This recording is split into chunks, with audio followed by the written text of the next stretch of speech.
चलिए कुछ एमसीक्यू और एसएसएन रीजन क्वेश्चन डिस्कस करते हैं। क्लास 10 का एक सैंपल पेपर है मेरे पास में अभी। इसके क्या-क्या आंसर हो सकते हैं इन क्वेश्चंस के और कैसे आप लोग इसको करोगे, वो डिस्कस करते हैं यहाँ पे। देखिए फर्स्ट क्वेश्चन है, क्लास 10 का है, मैं बायो डिस्कस कर रहा हूँ यहाँ पे भी।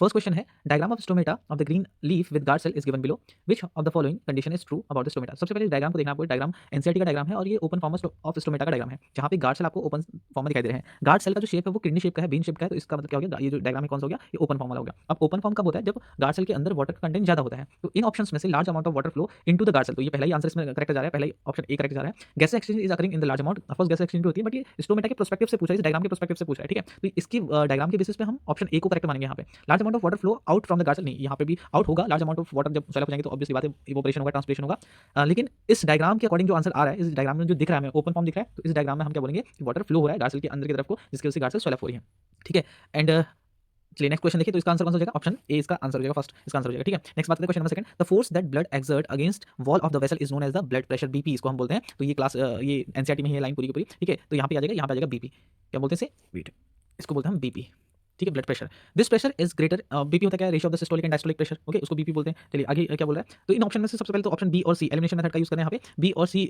में से ही एक आंसर हो सकता है, क्योंकि पहले यहाँ पे क्या आएगा, बीपी आएगा, इन दोनों में से एक हो सकता है, ठीक है। तो दो तो ये कट गए सीधे सीधे, ए और सी कट, डी कट गया, ठीक है। चलिए नेक्स्ट देखते हैं, this pressure is greater in arteries than the veins, this pressure of blood inside the artery during the contraction is called systolic, okay. Contraction form को क्या बोलते हैं, सिस्टोलिक बोलते हैं, और रिलैक्सेशन फॉर्म को क्या बोलते हैं, डायस्टोलिक बोलते हैं, ठीक है। तो ऑप्शन कौन सा आ जा रहा है, option C is correct. Now next question, question number third, देखिए, the regulation of blood sugar level is a classical example of a hormonal feedback mechanism. Hormonal feedback mechanism में हम जब स्टडी करते हैं तो हम किसका एग्जांपल लेते हैं भाई, हम सिंपल से एग्जांपल लेते हैं किसका, इंसुलिन का और ग्लूकागोन का, ठीक है। हम किसका एग्जांपल लेते हैं, इंसुलिन और ग्लूकागोन का एग्जांपल लेते हैं, ठीक, ग्लूकागोन। अब ये दोनों हार्मोन क्या करते हैं, ये दोनों हार्मोन जो होते हैं, एक मिनट ये थोड़ा सा ना यहाँ पे स्क्रीन छोटी है इसकी, ये दोनों हार्मोन क्या करते हैं, इंसुलिन और ग्लूकागोन।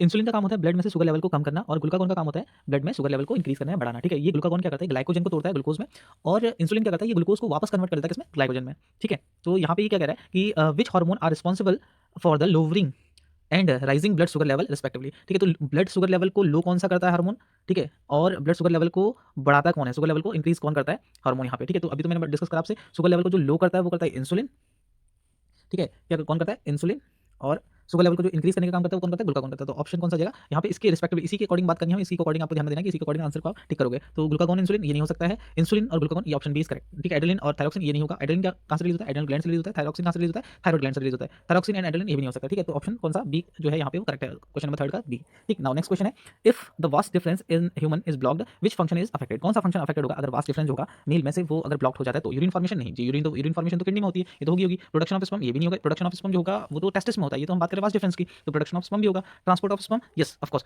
ट्रांसपोर्ट ऑफ स्पर्म जो होगा वो अफेक्टेड होगा, ठीक है। कौन सा प्रोसेस अफेक्टेड होगा बोल रहा है, तो ट्रांसपोर्ट ऑफ स्पर्म जो होगा वो अफेक्टेड होगा, स्पर्म इजैकुलेटरी डक्ट तक पहुंच ही नहीं पाएंगे, इजैकुलेटरी डक्ट तक नहीं पहुंच रहे क्योंकि वास्ट डिफरेंस जो है वो ब्लॉक हो चुका है यहाँ पे, ठीक है। तो स्पर्म यहीं पे ही ट्रैप हो जा रहे हैं, ठीक है, आगे पास नहीं हो पा रहे हैं। एंड प्रोडक्शन ऑफ टेस्टोस्टेरोन नहीं, ये भी नहीं हो सकता प्रोडक्शन ऑफ टेस्टोस्टेरोन, क्योंकि टेस्टोस्टेरोन का जो प्रोडक्शन होता है वो टेस्टिस में ही होता है, ठीक है। तो ऑप्शन इसका कौन सा जाएगा करेक्ट, वो जाएगा सी, फोर्थ का ऑप्शन कौन सा जाएगा, वो जाएगा सी, ऑप्शन करेक्ट हो जाएगा, ठीक है। नेक्स्ट क्वेश्चन की बात करते हैं, क्वेश्चन नंबर 5 जेनेटिक्स का क्वेश्चन है, a heterozygous light blue flower is crossed with the heterozygous light blue flower based on Punnett square given what is the expected phenotype ratio in after generation, ये आपको result खुद ही दे रखा है इसमें। अब ये कह रहा है कि इसका जो एक्सपेक्टेड रेशियो होगा, फिनोटाइपिक रेशियो होगा वो क्या होगा, ठीक है। अब ध्यान देना यहाँ पे खुद बोला कि हेटरोजाइगस कंडीशन है जिसका क्या है, लाइट ब्लू कलर है, तो लाइट ब्लू कलर ये बोल रहा है कि, और हेटरोजाइगस कंडीशन को खुद कह रहा है कि लाइट ब्लू कलर है, तो इसका मतलब ये हो गया कि यहाँ पे जो दे रखा है कैपिटल बी और स्मॉल बी, ये हेटरोजाइगस कंडीशन जो देखिए किसको रिप्रेजेंट कर रही है, ये लाइट ब्लू को रिप्रेजेंट कर रही है, ठीक है, किसको रिप्रेजेंट कर रही है, लाइट ब्लू को। और लाइट ब्लू कलर जो हो गया वो इंटरमीडिएट कैरेक्टर हो गया यहाँ पे एक तरीके से, इंटरमीडिएट ट्रेट हो गया एक तरीके से, ठीक है। तो इसका मतलब है इसका जो डोमिनेंट फॉर्म होगा कौन सा होगा, कैपिटल बी, जो रिसेसिव होगा कौन सा होगा, स्मॉल बी, ठीक है। तो ये तो डार्क ब्लू होगा फिर, ठीक है, और ये क्या होगा, ये व्हाइट होगा, जो यहाँ पे देखा है ये वाला कलर ये कौन सा होगा, ये व्हाइट होगा, और ये जो होगा कंडीशन कैसी होगी, लाइट ब्लू होगी। तो तीन ट्रेट हो गया यहाँ पे, ये हो गया blue,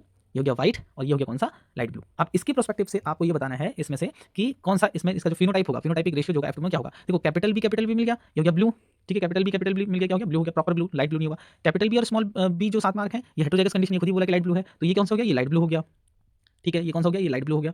and then small B अभी हमने बात करी थी, ये क्या हो गया, ये व्हाइट हो गया, क्लियर। तो इसका क्या आ जाएगा, अब यहाँ पे देखिए खुद ही देखिए कि एक हो गया, एक ये हो गया कैपिटल ब्लू, एक ये हो गया और एक ये हो गया, ये दो हो गए, और ये एक सिंगल वन हो गया, ठीक है। तो 1:2:1, ठीक है, 1 blue 2 white, sorry 2 light blue और 1 वाइट, तो कौन सा है, option number D, 1 blue 2 light blue and 1 white, तो option D is correct, question number 5 का आंसर था। ठीक है ना। Next question number 6, what will happen if deer is missing in the given food chain. ठीक है, अगर इस फूड चेन में ग्रास, डियर और टाइगर, ठीक है, इसमें से अगर डियर को हम लोग आउट करते हैं, मिस कर देते हैं, इसमें से निकाल देते हैं बाहर, तो क्या इफेक्ट पड़ेगा? The tiger population would decrease, बिल्कुल जी, टाइगर को फूड नहीं मिलेगा, टाइगर की पॉपुलेशन डिक्रीज होने लगेगी। The grass population would increase, of course grass की पॉपुलेशन, ग्रास को कोई फीड नहीं करेगा तो उसकी पॉपुलेशन ऑटोमेटिकली इंक्रीज होने लगेगी। The entire food chain would be disturbed, बिल्कुल जो पूरी फूड चेन है वो अच्छी तरीके से क्या हो जाएगी, डिस्टर्ब हो जाएगी। Okay, all of the above, तो आंसर कौन सा होगा? All of the above, option D is correct. Now next question, question number 7, which of the following is not a role of decomposer. इनमें से डिकम्पोजर का role क्या नहीं है बोल रहा है। ठीक है, तो नेचुरल रिप्लेसमेंट ऑफ सॉइल, बिल्कुल जी, सॉइल में क्या करता है, ये न्यूट्रिशन को, जो मिनरल्स होते हैं उनको बढ़ाने का काम करता है, ये ठीक है। Enrichment of oxygen in the atmosphere, oxygen को इनरिच करना, बढ़ाने का काम डिकम्पोजर्स का नहीं होता है। ठीक है,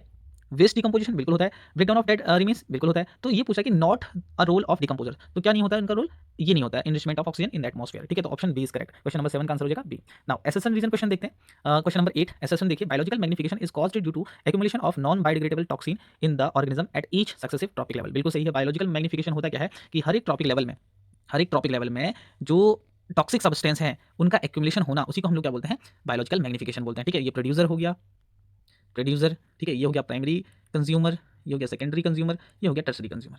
ओके, तो हर एक ट्रॉपिक लेवल में जो टॉक्सिक सब्सटेंस है उनका एक्यूमुलेशन होना, उसी को हम लोग क्या बोलते हैं, बायोलॉजिकल मैग्निफिकेशन बोलते हैं। तो स्टेटमेंट तो ये करेक्ट हो गया, इसका एसर्शन का स्टेटमेंट करेक्ट हो गया। ठीक है, अब हमें नीड है सेकंड रीजन को पढ़ने की। Biological magnification lead to maximum accumulation of chemical in top carnivore. ठीक है, बिल्कुल सही बात है, बायोलॉजिकल मैग्निफिकेशन करता क्या, ये आगे कॉज करता है, क्या कॉज करता है, एक्यूमुलेशन होता है मैक्सिमम किसका, केमिकल, हार्मफुल जो केमिकल होता है सब्सटेंस, उसका टॉप कार्निवोरस पे, मतलब जो टॉप कंज्यूमर होगा, ऑब्वियसली बात है कार्निवोरस होगा। ठीक है, तो उस पे क्या होता है, मैक्सिमम एक्यूमुलेशन होता है टॉक्सिक सब्सटेंस का, उसी बायोलॉजिकल मैग्निफिकेशन ये लीड करता है। ठीक है, तो ये ऑप्शन ये भी सही जा रहा है, स्टेटमेंट ये भी सही जा रहा है इसका, और ये इसको एक्सप्लेन भी कर पा रहा है, इसको बायोलॉजिकल मैग्निफिकेशन को, कि क्या होता है करके। हमने बोला biological magnification is caused due to the accumulation of non biodegradable toxin in the organisms at each successive trophic level. ठीक होता है, और because biological magnification lead to maximum accumulation of chemical in top carnivore. Okay, तो ये option कौन सा आ रहा है, ऑप्शन ए इसमें आ रहा है कि both assertion and reason are the true and the reason are is the correct explanation of A. ठीक है, तो option A is correct for 8, question number 8। Now question number 9, assertion देखिए, in humans father genetic combination determine the sex of the offspring. बिल्कुल सही बात है, father का जो जेनेटिक कंट्रीब्यूशन होता है